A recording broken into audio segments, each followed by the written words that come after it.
రోజు దేశవ్యాప్తంగా అంబేద్కర్ జయంతి వేడుకలు ఘనంగా జరుగుతున్నాయి. ట్యాంక్ బండ్ దగ్గర వేడుకల్లో పాల్గొన్న తెలంగాణ సీఎం రేవంత్ రెడ్డి ప్రస్తుతం ఆయన మాట్లాడుతున్నారు. లైవ్ లో చూద్దాం. హిల్స్ శాసనసభ్యులు నవీన్ యాదవ్ గారిని, అదేవిధంగా సికింద్రాబాద్ మాజీ పార్లమెంట్ సభ్యులు, అత్యంత సీనియర్ నాయకులు, జంట నగరాలలో మాజీ పార్లమెంట్ సభ్యులు అంజన్ కుమార్ యాదవ్ గారిని, కార్పొరేషన్ చైర్పర్సన్ మిత్రులు ప్రీతం గారిని, మెట్టు సాయి గారిని, ఇతర కార్పొరేషన్ చైర్మన్లు పెద్దలు మోత్కుపల్లి నరసింహులు గారిని, ఇతర అంబేద్కర్ గారి అభిమానులు ఈనాడు ఈ కార్యక్రమంలో పాల్గొని అంబేద్కర్ గారి జయంతి ఉత్సవాలను తెలంగాణ రాష్ట్రంలో అద్భుతంగా జరుపుకోవడానికి విచ్చేసిన మీ అందరికీ మనస్ఫూర్తిగా ధన్యవాదాలు, కృతజ్ఞతలు తెలియజేస్తున్న మిత్రులారా, ఒక దేశం ఒక యుద్ధంలో శాంతియుతంగా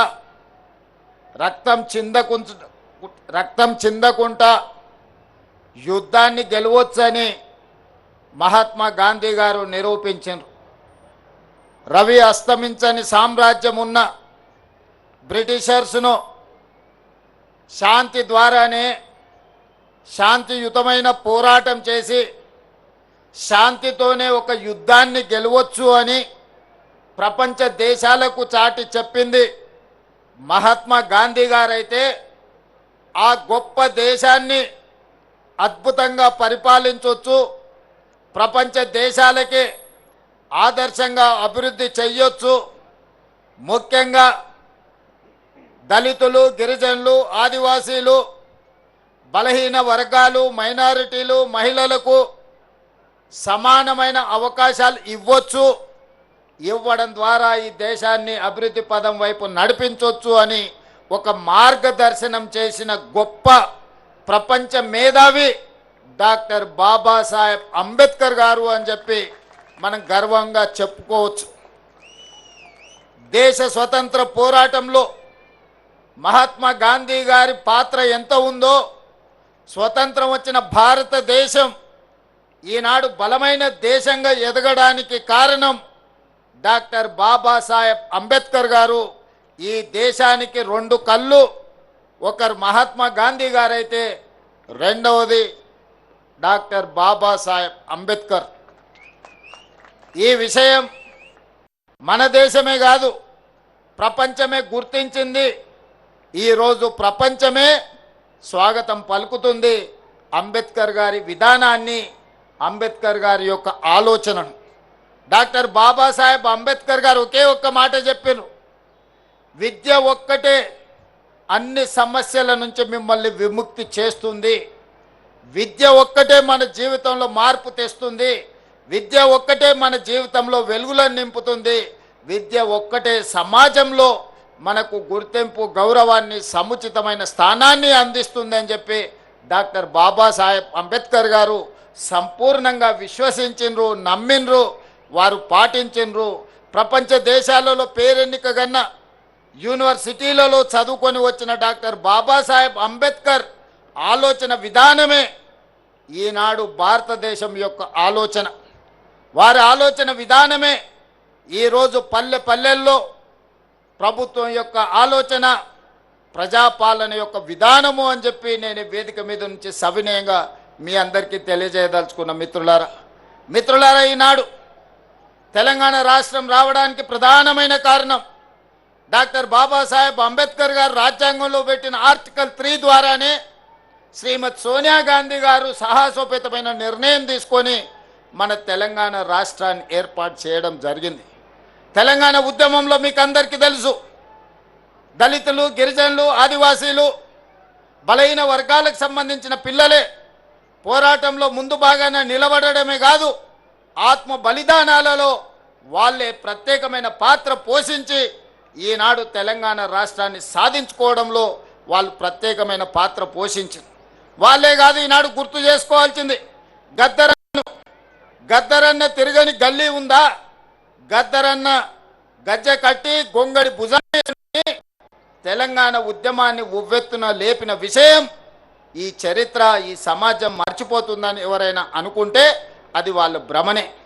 ఇప్పుడు మనం పాడుకున్న జయ జయ హే తెలంగాణ ఈ నినాదం రణ నినాదమై తెలంగాణ మారుమూల పల్లెల్లో మారు మోగి ఈరోజు తెలంగాణ రాష్ట్రాన్ని సాధించుకోవడమే కాదు రాష్ట్ర గీతంగా అవతరించిన జయ జయ హే తెలంగాణ అందించింది అందశ్రీ మనవాడు కాదా? తెలంగాణ వచ్చిన 10 సంవత్సరాలలో ఈడున్న మిత్రులను, దళిత మేధావులను, ఆదివాసీ మేధావులను, గిరిజ మేధావులను, తెలంగాణ మేధావులను నేను అడుగుతున్నా. తెలంగాణ రాష్ట్రం వచ్చిన మొదటి 10 సంవత్సరాలలో ఉద్యమంలో ముందు భాగాన నిలబడ్డ వాళ్ళ పరిస్థితి ఎలా ఉండే, ఉద్యమాన్ని ప్రజలకు చేరవేసి ప్రపంచానికి ఎలుగెత్తి చాటిన గద్దరన్న అందశ్రీల పరిస్థితి ఏ విధంగా ఉండే మీరు ఒక్కసారి ఆలోచన చెయ్యండి. వారి ఎన్నికల వాగ్దానం ఉండొచ్చు, వాళ్ళు ఏమేమో చెప్పి ఉండొచ్చు. మంత్రివర్గంలో అయినా దళితులకు గిరిజనులకు ఇచ్చిన స్థానం ఏందో మీరు ఒక్కసారి ఆలోచన చెయ్యండి అని చెప్పి నేను నా మిత్రులకు సవినయంగా విజ్ఞప్తి చేస్తున్నా.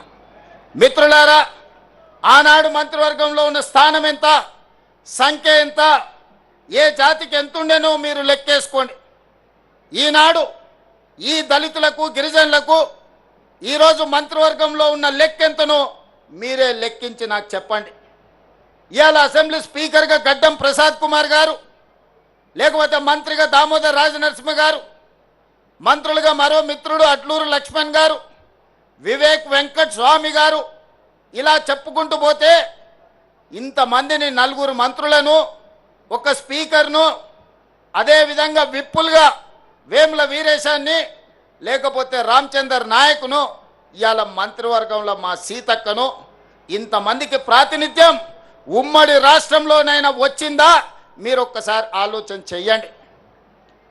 ఇవాళ మిత్రులారా, బట్టి విక్రమార్క గారు మా మిత్రుడు, ఉప ముఖ్యమంత్రిగా సమర్థవంతంగా ఈనాడు పని చేస్తున్నాడు.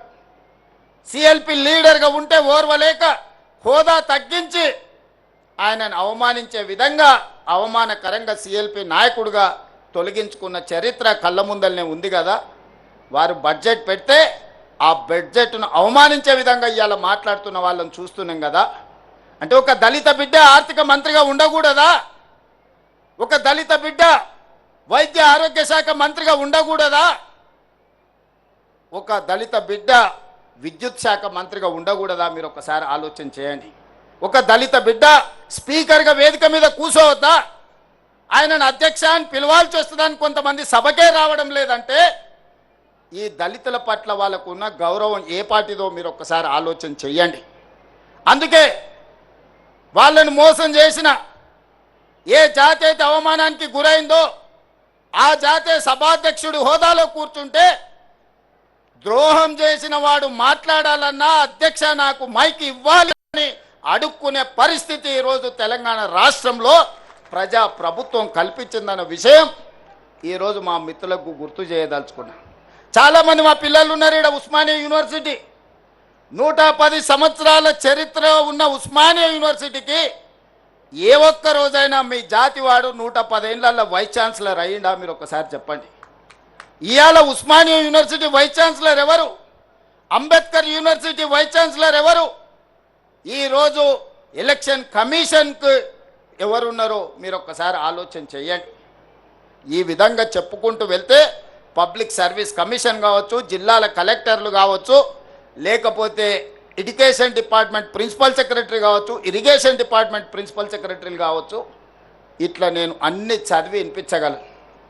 ఇదంతా ఎలా సాధ్యమైందయా అంటే మీరందరు కష్టపడి, మీరందరు కొట్లాడి, మీరందరూ నిలబడి 2023 డిసెంబర్లో ప్రజాప్రభుత్వాన్ని మీరు తెచ్చుకున్నారు కాబట్టి ఇవన్నీ సాధ్యమైనవి. ఈనాడు వీళ్ళందరి కలలు నెరవేర్చడానికి సంపూర్ణంగా ప్రయత్నం చేస్తున్నాం. 10 ఏళ్ళు ప్రభుత్వ హాస్టల్ చదువుకునేది ఎస్సీ ఎస్టీ బీసీ మైనారిటీల పిల్లలు. ఎన్నడన్నా డైట్ ఛార్జెస్ పెంచినరా 10 ఏళ్ళల్లో? కాస్మెటిక్ ఛార్జెస్ ఆడపిల్లలకు తల్లిదండ్రుల దగ్గర నగదు లేదు, ఆడపిల్లలకు కనీసం కొడుకోవడానికి సబ్బు బిల్లకు పైసలు ఇయ్యలే ఆ ప్రభుత్వం. ఇవాళ డైట్ ఛార్జెస్ 40%, కాస్మెటిక్ ఛార్జెస్ 200% పెంచి ఈ వర్గాల యొక్క ఆత్మగౌరవాన్ని నిలబెట్టడానికి ప్రయత్నం చేసిన మాట వాస్తవం కాదా? ఇవాళ young India integrated residential school దళితుల దగ్గర, గిరిజనుల దగ్గర, మైనారిటీల దగ్గర, ఉన్నత కులాలకు ఇంకొక దగ్గర రెసిడెన్షియల్ స్కూల్స్ కడితే ఇది కులాల మధ్యన విభజన జరుగుతుంది, సమాజంలో అంతరాలను పెంచుతుందని యంగ్ ఇండియా ఇంటిగ్రేటెడ్ రెసిడెన్షియల్ స్కూళ్ళల్లో ఎస్సీ, ఎస్టీ, బీసీ, మైనారిటీ ఉన్నత వర్గాలను అన్నిటినీ ఒక దగ్గర చదువుకునే విధంగా ఇవాళ 25 ఎకరాలలో కార్పొరేట్ కాలేజీల కంటే అద్భుతంగా ఈరోజు నిర్మాణం చేసి ఒక అద్భుతమైన విద్యను అందించాలని అంబేద్కర్ గారు ఏదైతే ఆలోచన చేసిండో పేదలకు విద్య చేరాలి అనే దాని మీద ఈరోజు ప్రయత్నం చేస్తున్నాం. ఇదే కాదు, ప్రభుత్వ పాఠశాలల్లో పేదలకు నాణ్యమైన విద్య అందడం లేదని ఒక బాధ ఉంది. అందుకే ఈరోజు వాటన్నిటిని ప్రక్షాళన చేసి గతంలో లేని నర్సరీ, ఎల్కేజీ, 12th వరకు తెలంగాణ ఇంటిగ్రేటెడ్ స్కూల్ ఈరోజు తెలంగాణ పబ్లిక్ స్కూళ్లను తీసుకొచ్చి ఈ నిర్లక్ష్యానికి లోనైన సమాజానికి దూరంగా నివసిస్తున్న ఈ బిడ్డల్ని సమాజంలో భాగస్వాములను చేసి విద్యను అందించాలని ఇవాళ తెలంగాణ పబ్లిక్ స్కూల్ విధానాన్ని తీసుకొచ్చినాము. అదే మన పిల్లల యొక్క భవిష్యత్తును మారుస్తుంది. రేపటి తెలంగాణ, రేపటి భారతదేశం యొక్క భవిష్యత్తు ఈ దళితులు, ఈ గిరిజనులు, ఈ ఆదివాసీలు, ఈ బలైన వర్గాల, ఈ మైనారిటీల పిల్లలే ఈ దేశం యొక్క భవిష్యత్తు, ఈ దేశం యొక్క సంపద అని ప్రజాపాలన గుర్తించింది. ప్రభుత్వ పరంగా అన్ని రకాలుగా మిమ్మల్ని ప్రోత్సహించడానికి ప్రయత్నం చేస్తున్నాం. ఈ ప్రయత్నాలన్నీ చేయడం వల్ల గత 10 సంవత్సరాలు జరిగిన పరిపాలనను, ఈ 2 సంవత్సరాలు జరిగిన పరిపాలన అంచనా వేసుకొని ప్రజలు మొన్న జరిగిన ఉప ఎన్నికలు కావచ్చు, మున్సిపల్ ఎన్నికలు కావచ్చు, లేకపోతే పంచాయతీ ఎన్నికల్లో కావచ్చు, ఈ పేదలు పట్టం కడితే చూసి ఓర్వలేక ఈరోజు కుట్రలు చేస్తున్నారు, తప్పుడు ప్రచారం చేస్తున్నారు. ఇవాళ 4.5 లక్షల ఇందిరమ్మ ఇండ్లు ఇచ్చినాం. నేను అడుగుతున్న వేదిక మీద ఉన్న నాయకుల నుంచి ఇక్కడ ఉన్న పేదవాళ్ళ వరకు ఈ 4.5 లక్షల ఇండ్లల్లో అత్యధిక శాతం దళితులకు, గిరిజనులకు వచ్చిన మాట వాస్తవం కాదా? నియోజకవర్గాల వారికి మీరు లెక్క తీయండి. ఆనాడు డబుల్ బెడ్రూమ్ ఇండ్లు అని చెప్పిండు, ఎంతమందికి వచ్చినాయో మీరే లెక్క చూసుకోండి. నేను చెప్పదలుచుకోలేదు, మీరే ఆలోచన చేయండి.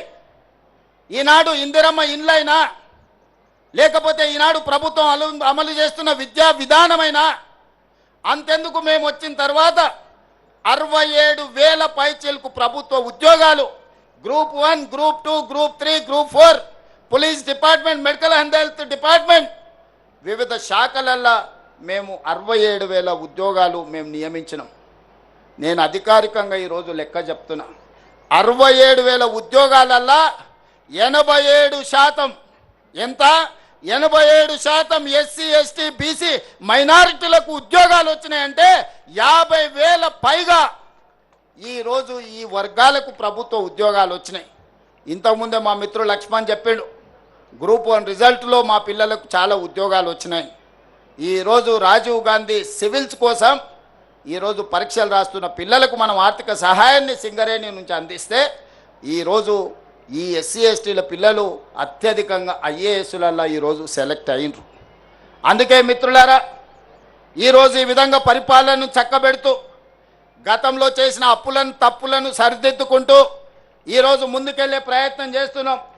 పనిలో భాగంగా నిరంతరం మేము పనిచేస్తుంటే కొంతమంది వెనకాల నుంచి కుట్రలు చేస్తున్నారు, గోతులు దవ్వుతున్నారు. గోతులు దవ్వేటోళ్ళను అదే గోతిలో పాతిపెట్టే బాధ్యత మీరు తీసుకోవాలి మిత్రులారా. ముందల నేను చూసుకుంటా, వెనకంగా ఎవడైతే గోతి దవ్వుతాడో వాళ్ళ సంగతి మీరు చూసుకోవాలి.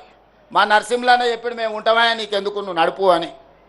మరి మా నరసింహులన్న మాట మీద వెనకంగా గోతులు దవ్వేటోళ్ళను, నక్క జిత్తులోళ్ళను, నల్లి కుట్లోళ్ళను మీరే ఏదో ఒకటి చెయ్యాలి.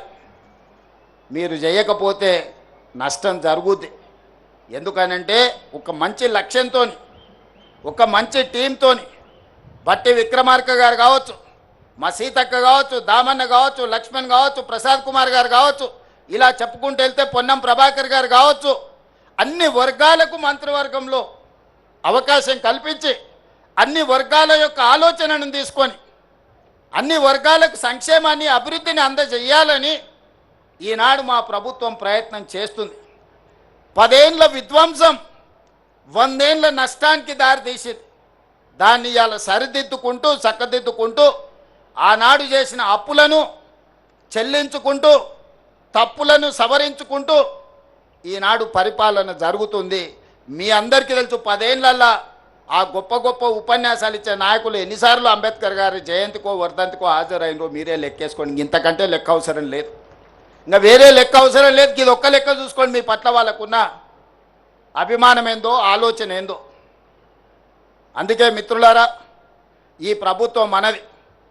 ఇది ప్రజల కోసం అందిస్తున్న ప్రజాపాలన. ఈ ప్రజాపాలనను కాపాడుకునే బాధ్యత మనది, ప్రజాస్వామ్యాన్ని కాపాడుకునే బాధ్యత మనది. అందుకే ఇవాళ కేంద్ర ప్రభుత్వం మహిళా రిజర్వేషన్ల గురించి, నియోజకవర్గాల పునర్విభజన గురించి, సీట్ల పెంపు గురించి కలగాపులగం చేసి మాట్లాడుతున్నారు. మహిళలకు మీరేం చేసిందని మమ్మల్ని సవాల్ విసురుతున్నారు. నేను ఒక్క మాట చెప్పదలుచుకున్నా. ప్రపంచంలో చాలా దేశాలలో మహిళలకు ఓటు హక్కు లేనప్పుడు పురుషులతో పాటు సమానంగా డాక్టర్ బాబాసాహెబ్ అంబేద్కర్ గారు మహిళలకు ఓటు హక్కు ఇచ్చి ఈ ప్రభుత్వాన్ని ఎన్నుకునే అధికారాన్ని ఆడబిడ్డల చేతుల్లో పెట్టాడు. మహిళలకు మన దేశంలో పురుషులతో సమానంగా డాక్టర్ బాబాసాహెబ్ అంబేద్కర్ గారు ఓటు హక్కు ఇచ్చే వరకు చాలా దేశాలలో మహిళలకు ఓటు హక్కు లేదు. మహిళలు బయటికి వచ్చి బహిరంగంగా తిరిగే పరిస్థితి లేని రోజులు. ఆ రోజుల్లోనే డాక్టర్ బాబాసాహెబ్ అంబేద్కర్ గారు మహిళలకు ఓటు హక్కు ఇచ్చి సమానమైన అవకాశాలను పురుషులతో పాటు సమానమైన విలువ ఆధారిత ఓటు హక్కునిచ్చిండు. ఆ తర్వాత పంచాయతీరాజ్ కావచ్చు, మున్సిపల్లో కావచ్చు, మహిళలకు రిజర్వేషన్లు రాజీవ్ గాంధీ గారు అందించారు. చట్టసభలలో, అసెంబ్లీలో, పార్లమెంటులో సోనియా గాంధీ గారు మహిళలకు రిజర్వేషన్లు ఇవ్వాలి అని 33% ఇవ్వాలని బిల్లును పాస్ చేసి రాజ్యసభలో. కానీ లోక్సభలో కొన్ని రాజకీయ పార్టీలు అడ్డుకున్నాయి. సంతోషం, ఇవాళ మీరు మహిళా రిజర్వేషన్లు అమలు చేస్తామంటారు. మహిళా రిజర్వేషన్ల అమలు ముసుగులో దక్షిణాది రాష్ట్రాలకు అన్యాయం చేసే ప్రక్రియ చేపడుతున్నారు. మొదట జనాభా అన్నారు. జనాభా లెక్కలేస్తే దక్షిణ భారతదేశంలో కుటుంబ నియంత్రణను పాటించడం వల్ల, అభివృద్ధి పదం వైపు రాష్ట్రాలు నడిపించడం వల్ల జనాభా తగ్గిపోయి సీట్లన్నీ కోల్పోయే పరిస్థితి వచ్చింది. దానికి అభ్యంతరం బలంగా వ్యక్తం చేస్తే ప్రోరేటా ప్రకారం, అంటే దామాషా ప్రకారం 543 సీట్లు ఈరోజు దేశంలో ఉంటే 50% సీట్లు 272 సీట్లు పెంచుతాం. అందులో ఏ రాష్ట్రంలో ఎంత ఉందో ఆ రాష్ట్రంలో అందులో సగం పెంచుతామని. ఉదాహరణ, కేరళలో 20 సీట్లు ఉన్నాయి, వాటిని 30 చేస్తామని 50% పెంచి. ఉత్తరప్రదేశ్లో 80 సీట్లు ఉన్నాయి, వాళ్ళకు 120 చేస్తామని.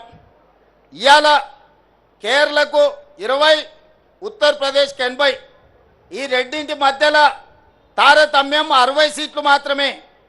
రేపు కేరళ 30 అయ్యి ఉత్తరప్రదేశ్ 120 అయితే ఈ అంతరం 60 నుంచి 90కి పెరుగుద్ది. రాజకీయాలలో ఒక్కొక్క ఓటుకు ఎంత విలువ ఉందో వాజ్పేయి సర్కారు కూలినప్పుడు తెలిసింది కదా కేంద్ర ప్రభుత్వంలో.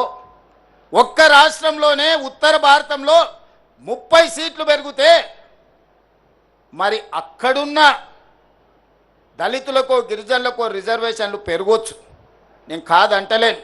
సీట్లు దక్కడం వల్ల దక్షిణాది రాష్ట్రాలలో ఉన్న దళితులకు, గిరిజనులకు, మహిళలకు నష్టం జరుగుతలేదా? ఇవాళ తెలంగాణలో 17 సీట్లుంటే 2 ఎస్టీలకు ఉన్నాయి, 3 ఎస్సీలకు ఉన్నాయి. ఇవి 30 సీట్లు అయితే ఎస్సీలకు 6 అవుతాయి, ఎస్టీలకు 4 అవుతాయి. కానీ అదే 25 అయితే ఇందులో తగ్గుతాయి. ఈ చిన్న లెక్క కేంద్ర ప్రభుత్వంలో మంత్రులుగా ఉన్న తెలంగాణ రాష్ట్రం నుంచి ప్రాతినిధ్యం వహిస్తున్న వాళ్లకు లెక్క తెలుస్తలేదా? ఏ లెక్కన మా కోటాను తగ్గిస్తారు? కేంద్ర ప్రభుత్వం ఇచ్చిన ఆదేశాలను అమలు చేసినందుకు, జనాభా నియంత్రణ పాటించినందుకు, ప్రభుత్వం చెప్పిన మాట విన్నందుకు దక్షిణాది రాష్ట్రాలలో ఉన్న దళితులను, గిరిజనులను, మహిళలకు నష్టం చేస్తారా మీరని నేను అడగదలుచుకున్నా. ఇవాళ ఈ ప్రాంతంలో ఎన్ని సీట్లు పెరుగుతాయి? మీ జనాభా నిష్పత్తి ప్రకారం మీకు అన్ని సీట్లు పెరుగుతాయి. ఎన్ని సీట్లు తగ్గితే అన్ని సీట్లు దళితుల, గిరిజనులకు ఆటోమేటిక్గా తగ్గుతాయి, మహిళలకు ఆటోమేటిక్గా తగ్గుతాయి. ఇవాళ 17 సీట్లను 10 చేస్తే 1 ఎస్టీకి వస్తుంది, 2 ఎస్సీలకు వస్తాయి. అదే 17 సీట్లను 30 చేస్తే 4 ఎస్టీలకు వస్తాయి, 6 ఎస్సీలకు వస్తాయి. సీట్లు పెంచడం ద్వారా ఎస్సీ ఎస్టీ మహిళల కోటా పెంచుకోవాలన్నా, దక్షిణాది రాష్ట్రాలకు అన్యాయం చేసి నరేంద్ర మోడీ గారు ఆయన ప్రాతినిధ్యం వహిస్తున్న గుజరాత్కో, ఆయన ప్రాతినిధ్యం వహిస్తున్న ఉత్తరప్రదేశ్కో సీట్లు పెంచుకుంటుంటే చూసుకుంటూ కూసుందమా? ఇది మన ప్రాంతానికి తీరని నష్టం జరుగుతుంది. అందుకే ఈ అంశాలను లేవనెత్తిన మిత్రులారా, సంఘాలందరూ కూడా సమాలోచన చేయండి, మేధావులందరూ ఆలోచన చేయండి. మన దక్షిణాది రాష్ట్రాలలో సీట్లు ఎన్ని పెరిగితే అన్ని దళితులకు, గిరిజనులకు, మహిళలకు సీట్లు పెరుగుతాయి. మనం సీట్లు పెంచుకోవడానికి కొట్లాడాలి. అంబేద్కర్ గారే చెప్పారు, మా దళిత సోదరులు చెప్పారు, రాజ్యాధికారమే అంతిమ లక్ష్యమని. ఆ రాజ్యాధికారం సాధించాలి అంటే ఆ సీట్లు మనకు కేటాయించాలి. ఆ సీట్లలో మనం ఎన్నికై చట్టసభలకు పోవాలి. అప్పుడే మన హక్కుల గురించి మనం మాట్లాడతాం, మన హక్కుల గురించి మనం కొట్లాడతాం. కాబట్టి ఈనాడు ఏదైతే రాజకీయ కుట్ర జరుగుతుందో, మహిళా రిజర్వేషన్ చేయాలంటే మాకెవరికి అభ్యంతరం లేదు. 543లో 33%, 181 సీట్లు ఎల్లుండి పొద్దున్నే మహిళలకు పార్లమెంట్లో రిజర్వేషన్ ఇయ్యండి.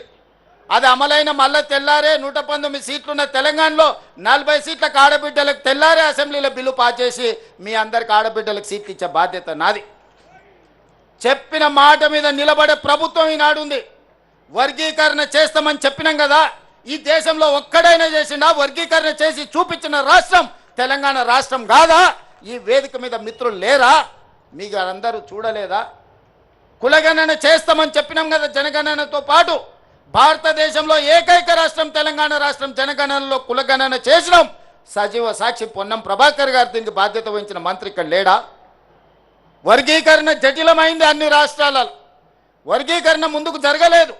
ఈ రాష్ట్రంలో మనం పంచాయతీ తెంచి శాశ్వతంగా మీ మధ్యలో ఒక మిత్రత్వాన్ని పెంపొందించడానికి ఒక పరిష్కారం చూపించినాం. తాత్కాలికంగా కొంత బాధ ఉన్నా దీర్ఘకాలికంగా మీ మధ్యలో భిన్నాభిప్రాయాలు లేని పరిస్థితిని ఈరోజు మనం కల్పించుకున్నాం. జనగణనలో కూడా కులగణన చేసి బలహీన వర్గాల లెక్క తేల్చిన ఇవాళ 56.33% తెలంగాణ రాష్ట్రంలో బలహీన వర్గాలు నేను లెక్క తేల్చిన ఏకైక రాష్ట్రం తెలంగాణ రాష్ట్రం. అందుకే మిత్రులారా, మంచి పనికి మా ప్రభుత్వం ముందలుంటుంది. మంచి పనికి మీరు ఎప్పుడు పిలిచినా వచ్చే బాధ్యత నాది. ఈరోజు మిమ్మల్ని అందరినీ మనమందరం కలిసి ఎదుగుదాం. నేనొక్కనేదో అయితే ఈ సమాజానికి సరిపోదు. నాతో పాటు మీరందరూ సమానంగా, నాకో పక్కన లక్ష్మణ్, ఇంకో పక్కన సీతక్క, ఇంకో పక్కన కవంపల్లి సత్యనారాయణ, ఆ పక్కన అద్దంకి దయాకర్ కూర్చున్నప్పుడే నాకు గౌరవం పెరుగుతుంది, ఆ కుర్చీకి గౌరవం పెరుగుతుంది. సమాజంలో మీకందరికీ నమ్మకం, విశ్వాసం వస్తుంది ఈ ప్రభుత్వాల మీద. ఆ తాపత్రయంతోనే, ఆలోచనతోనే ఈనాడు మా ప్రభుత్వం పనిచేస్తుంది. ఈ ప్రభుత్వం మీది. మీ ప్రభుత్వాన్ని కాపాడుకునే బాధ్యత కూడా మీదే. కాపాడుకున్న ప్రభుత్వాన్ని నిలబెట్టి పరిపాలన కొనసాగించాల్సిన బాధ్యత మీదే అని గుర్తు చేస్తూ మరొక్కసారి అంబేద్కర్ గారి జయంతి సందర్భంగా మీకు అందరికీ శుభాకాంక్షలు తెలియజేస్తూ సెలవు తీసుకుంటున్న మిత్రులారా, ధన్యవాదాలు.